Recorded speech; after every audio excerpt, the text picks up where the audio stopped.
Test 3. This is the IELTS listening test. You will hear a number of different recordings and you will have to answer questions on what you hear. There will be time for you to read the instructions and questions and you will have a chance to check your work. All the recordings will be played once only. The test is in 4 parts. At the end of the test, you will be given 10 minutes to transfer your answers to the answer sheet. Now turn to Part 1.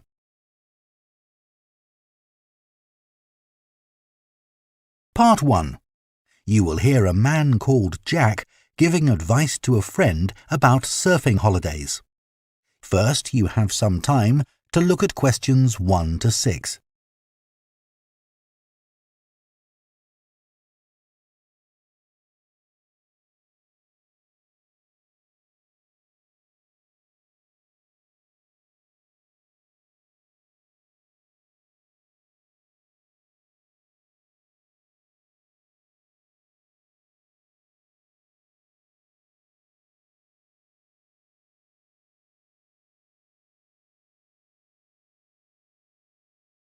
Now listen carefully and answer questions 1 to 6. Jack, I'm thinking of taking the kids to the seaside on a surfing holiday this summer, and I wanted to ask your advice, as I know you're such an expert. Well, I don't know about that. But yes, I've done a bit of surfing over the years. I'd thoroughly recommend it. I think it's the kind of holiday all the family can enjoy together. The thing about surfing is that it's great for all ages and all abilities. My youngest started when he was only 3. Wow! But it's quite physically demanding, isn't it? I've heard you need to be pretty fit. Yes, you'll certainly learn more quickly and won't tire as easily. Well, that should be okay for us. You've been surfing a few times in Ireland, haven't you? Yes, there's some great surfing there which people don't always realise. And which locations would you recommend? There seem to be quite a few. Yes, there are loads. Last year we went to County Donegal. There are several great places to surf there. What about in County Clare? I read that's also really good for surfing. Yes, it is. I've been there a few times. Most people go to Lahinch. My kids love it there. The waves aren't too challenging and the town is very lively. Are there good hotels there? Yes, some very nice ones. And there are also a few basic hostels and campsites. It's great if you need lessons, as the surf schools are excellent. Sounds good. Yes, and there's lots to see in the area, like those well-known cliffs. I've forgotten the name of them. Oh, don't worry. I can look them up. I've also been surfing in County Mayo, which is less well known for surfing, but we had a really good time. That was a few years ago when the kids were younger. There's a good surf school at Carraniskey Beach. How do you spell that? CARROWNISKEY.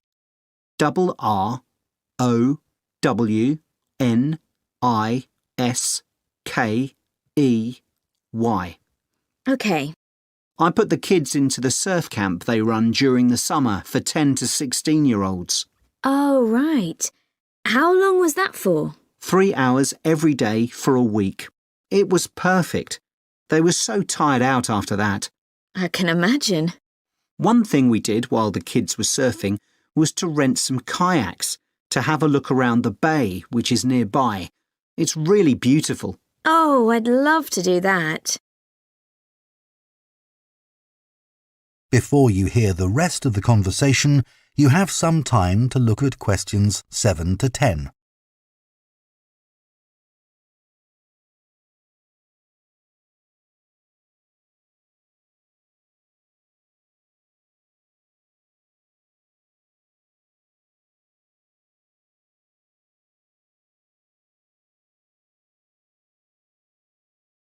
Now listen and answer questions 7 to 10. Now, the only time I went to Ireland, it rained practically every day. Yes, that can be a problem. But you can surf in the rain, you know.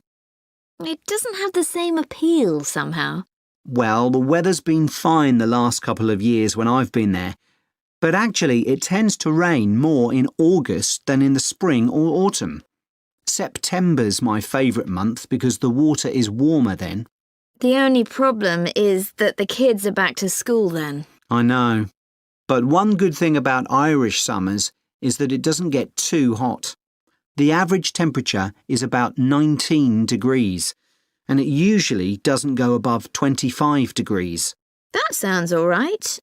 Now, what about costs? Surfing is a pretty cheap holiday, really. The only cost is the hire of equipment.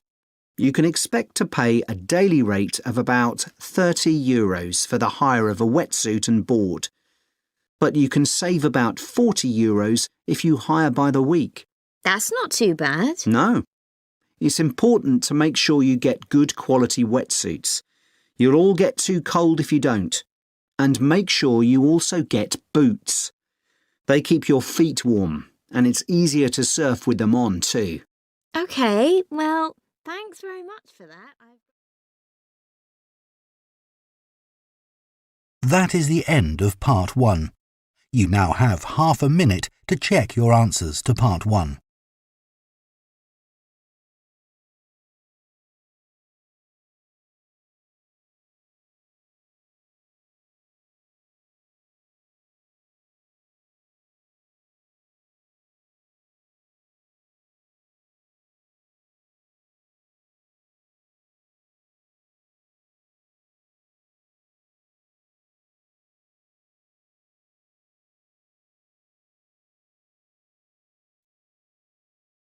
Part 2.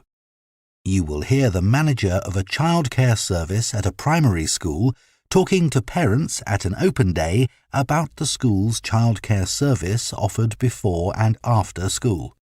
First, you have some time to look at questions 11 to 15.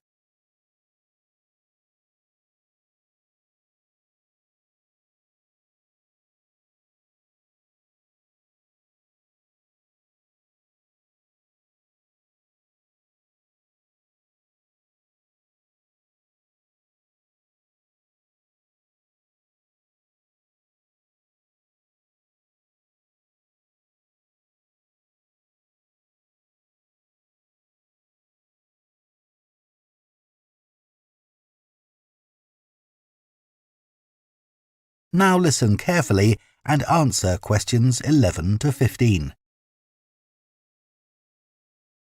Good afternoon. My name's Mrs. Carter and I run the before and after school extended hours childcare service. I hope you've had a chance to have a good look around the school and talk to staff and pupils. I know that many of you are interested in using our childcare service when your child joins the school, and perhaps you already know something about it. But for those that don't, I'll go through the main details now. We offer childcare for children from the ages of 4 to 11, both before and after school. I know that many parents who work find this service invaluable. You can leave your child with us, safe in the knowledge that they will be extremely well cared for. We're insured to provide care for up to 70 children, although we rarely have this many attending at any one session. I think we generally expect around 50 to 60 children for the afternoon sessions, and about half that number for the breakfast sessions. Although we currently do have 70 children registered with us, not all of these attend every day. It's 10 years since we began offering an extended hours service, and we've come a long way during that time. When we first opened, we only had about 20 children attending regularly. We try to keep our costs as low as we can, and we think we provide very good value for money. For the afternoon sessions, which run from 3:30 until 6 p.m, it's £7.20. But if you prefer, you can pay for 1 hour only, which costs £3.50, or 2 hours, which costs £5.70. The cost of the childcare includes food and snacks. They'll be given breakfast in the morning and in the afternoon, a healthy snack as soon as they finish school. At 5 p.m, children are given something more substantial, such as pasta or a casserole. Please inform us of any allergies that your child might have, and we'll make sure they're offered a suitable alternative. As you may know, the childcare service runs through the school holidays from 8 a.m. to 6 p.m. We offer a really varied and exciting programme to keep the children entertained. We don't want them to feel as if they are still at school. It will also feel different because they'll get the chance to make new friends with children from other schools. Spaces are available for them because a lot of our term-time children don't always attend during the holiday. In the past, parents have asked if children over the age of 11 are allowed to come with their younger brothers and sisters, but I'm afraid we're unable to do this because of the type of insurance we have. Before you hear the rest of the talk, you have some time to look at questions 16 to 20.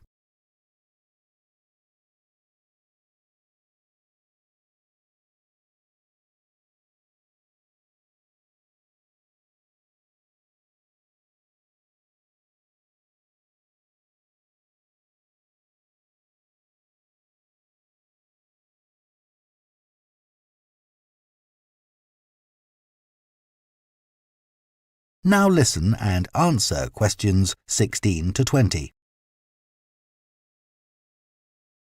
So now let me tell you about some of the activities that your child can do during the after-school sessions. As well as being able to use the playground equipment, computers, and the library, there is usually at least one special activity that children can do each day. For example, Spanish. We have a specialist teacher coming in every Thursday to give a basic introduction to the language through games and songs. She does 2 sessions, one for the over 8s and one for the younger children. This is the only activity which we have to make an extra charge for, but it's well worth it. Once a week, the children have the opportunity to do some music. We're very lucky that one of our staff is a member of a folk band. On Mondays, she teaches singing and percussion to groups of children. We do rely on parental support for this, so if any of you sing or play an instrument and would be prepared to help out at these sessions, we'd be delighted. Painting continues to be one of the most popular activities. To begin with, we weren't keen on offering this because of the extra mess involved, but children kept asking if they could do some art, and so we finally gave in. Art is great for helping the children to relax after working hard at school all day. Yoga is something that we've been meaning to introduce for some time, but haven't been able to find anyone available to teach it. Until now, that is. So we'll see how this goes.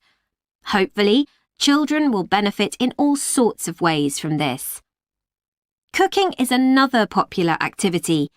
They make a different sort of cake or pizza or bread each week. Although the younger children love doing it, we found that the mess was just too much. So we've decided to restrict this to the over 8s, as they are better able to clean up after themselves. That is the end of Part 2. You now have half a minute to check your answers to Part 2.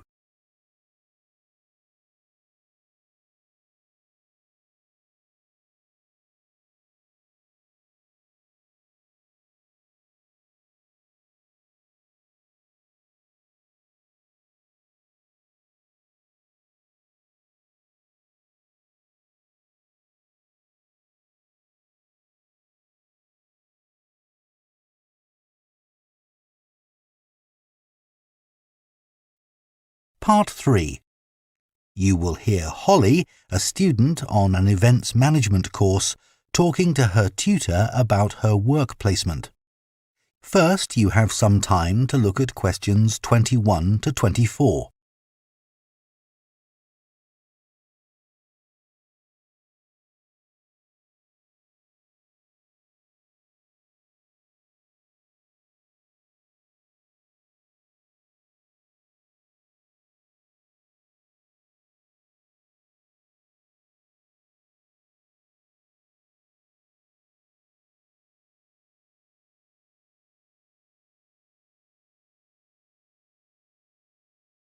Now listen carefully and answer questions 21 to 24.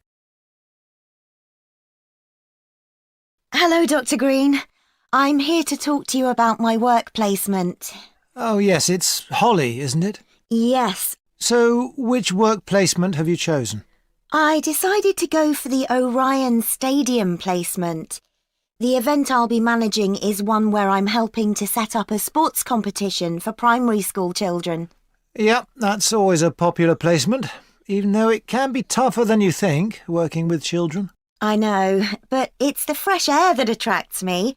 Organising something indoors doesn't have the same appeal, even though it might be fun. OK, so obviously safety is going to be one of your key concerns for this event?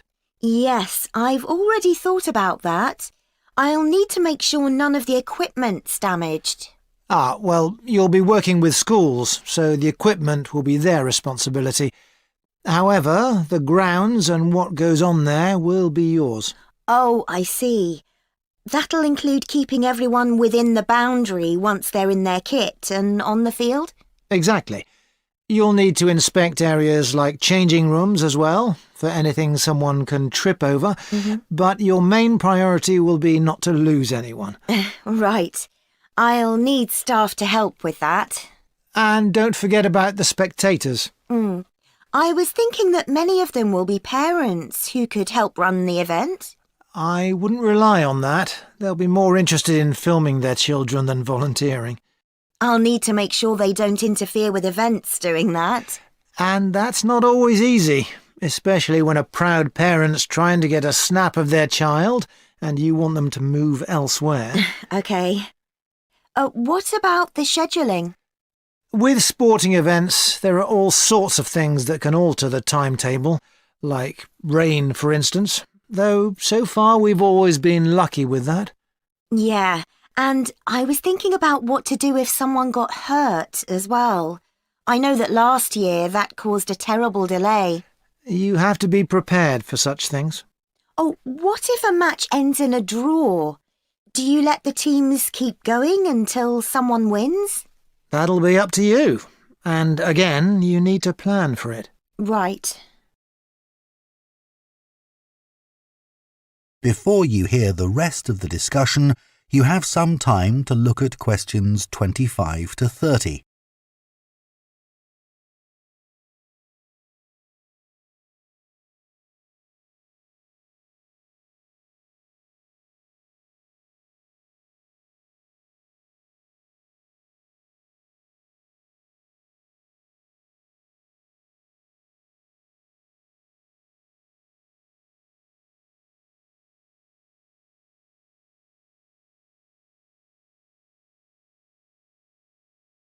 Now listen and answer questions 25 to 30. Now, the aim of your work placement is to give you the opportunity to develop the skills that an events manager needs. So let's talk about those a bit. Well, I think my communication skills are pretty good. I can talk on the phone to people and book venues and that kind of thing. Good. Just remember, it isn't only about what you say. If you meet someone face-to-face and want to persuade them to be a sponsor, for example... Oh, I'll dress up for that, sure. Good. Let's go on to think about your organisational skills. You're working in a very people-based industry, and that means things won't always go to plan. I guess it's being prepared to make changes that matters. That's right. You may have to make an on-the-spot change to a timetable because of a problem you hadn't anticipated. Just do it, OK. How's your time management these days? I'm working on it. I'm certainly better when I have a deadline, which is why this work suits me. Yes, but it's how you respond as that deadline approaches. I know I've got to look calm, even if I'm in a panic. Just think to yourself, no one must know I'm under pressure. Yeah, even though I'm multitasking like crazy. Another skill that events managers need is creativity. Often your client has what we call the big picture idea, but it's up to the events manager to think of all the fine points that go to making it work. Right. So I need to listen carefully to that idea and then fill in all the gaps. That's right. And you'll have a team working under you, so another key skill is leadership. Your team may have lots of ideas too, but you've got to make the ultimate choices. Do we have refreshments inside or out, for example? Isn't it better to be democratic? It's a nice idea, but you have the ultimate responsibility. So believe in what you think best. Be prepared to say, yes, that's a good idea, but it won't work here. I see what you mean. What about the networking side of things? I know it's an area that a lot of students worry about because we don't have much experience to offer others. But even without it, you can still be an interesting person with useful ideas, and the more people you impress, the better. I guess that will help me when I apply for a real job. Exactly. Think ahead, remember what your ambitions are, and keep them in mind. Definitely. That is the end of Part 3. You now have half a minute to check your answers to Part 3.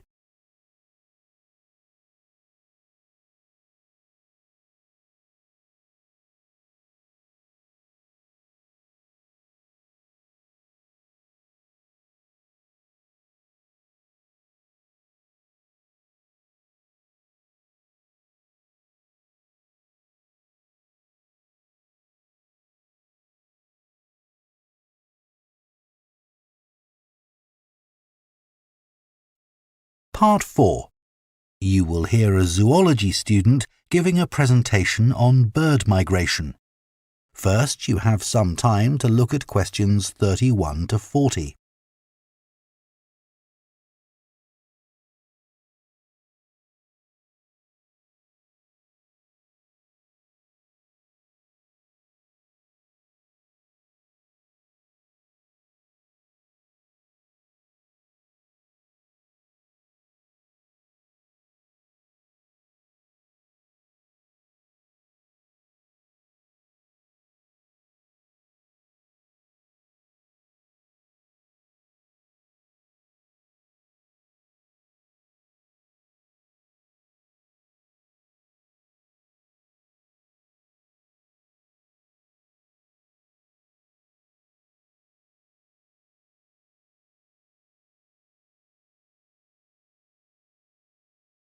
Now listen carefully and answer questions 31 to 40.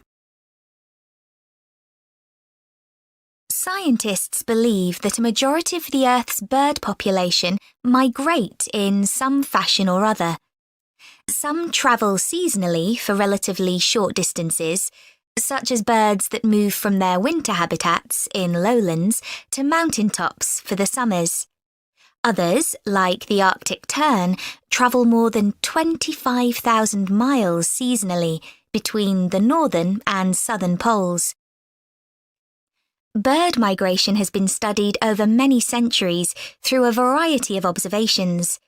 But until relatively recently, where birds went to in the winter was considered something of a mystery.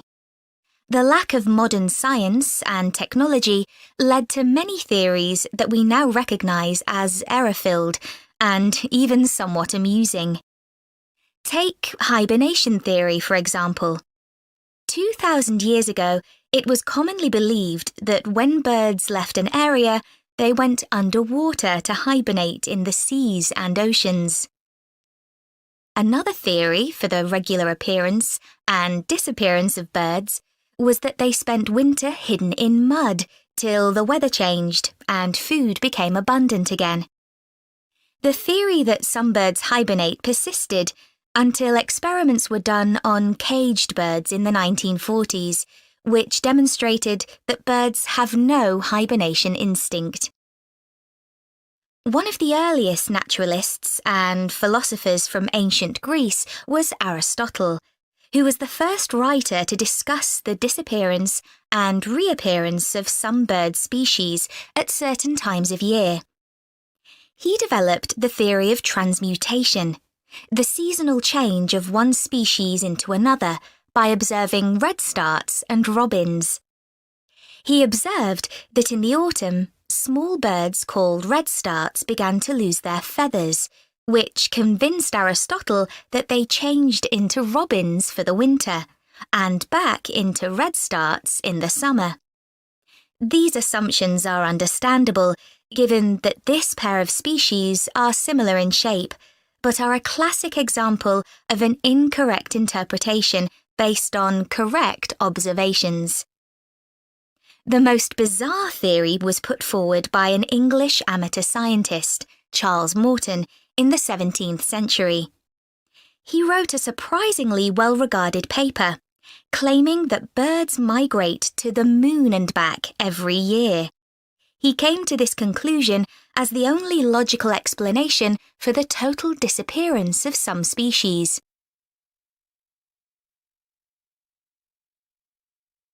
One of the key moments in the development of migration theory came in 1822, when a white stork was shot in Germany.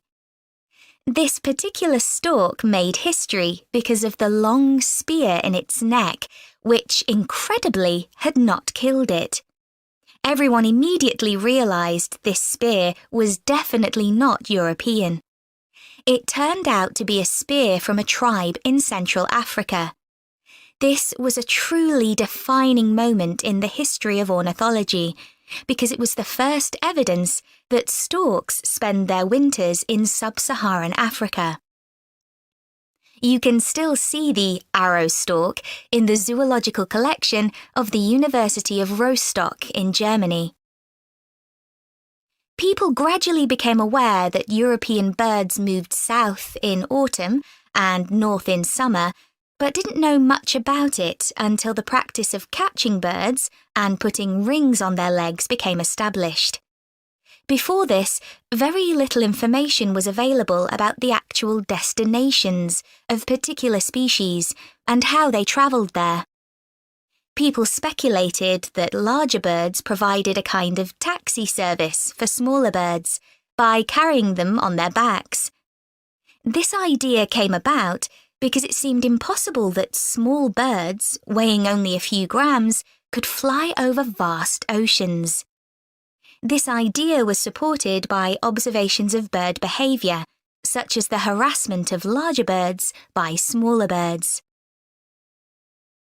The development of bird ringing by a Danish schoolteacher, Hans Christian Cornelius Mortensen, made many discoveries possible.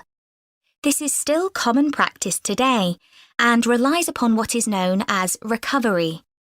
This is when ringed birds are found dead in the place they have migrated to and identified. Huge amounts of data were gathered in the early part of the 20th century, and for the first time in history, people understood where birds actually went to in winter.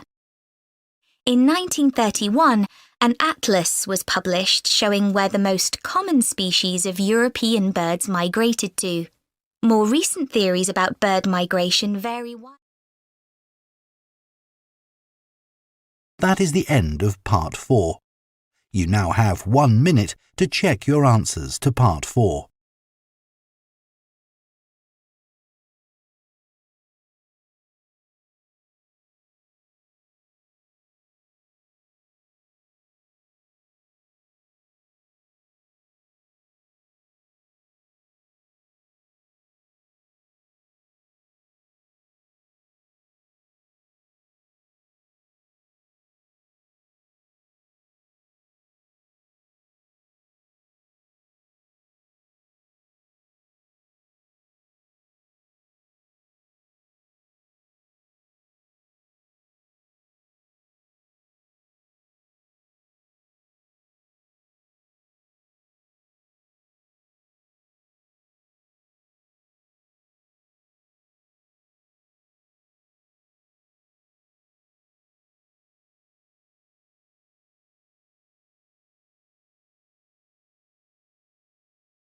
That is the end of the listening test.